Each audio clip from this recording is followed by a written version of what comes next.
भारतर क्रीड़ा राजधानी जानिछते काहेकि आम प्रिय मुख्यमंत्री कहते क्रीड़ा पाई युवगोष्ठी भविष्यत पाई बड़ शक्ति।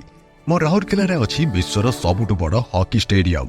मो दुई थर हॉकी वर्ल्ड कप होस्ट भी कर सारी।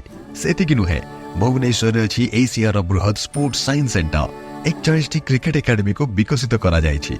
90 इंडोर स्टेडियम और 50 स्पोर्ट्स फैसिलिटीज रे प्लेयर माने कठिन परिश्रम करछन्ति निजको आगामी ओलंपिक पाई प्रस्तुत करछन्ति। अनेक विश्वस्तरीय क्रीड़ा आयोजन करी मु देश पाई बहुत सुनाम आनिछि। सेहिथिपाई त मते भारतर क्रीड़ा राजधानी कुहाଯାଏ।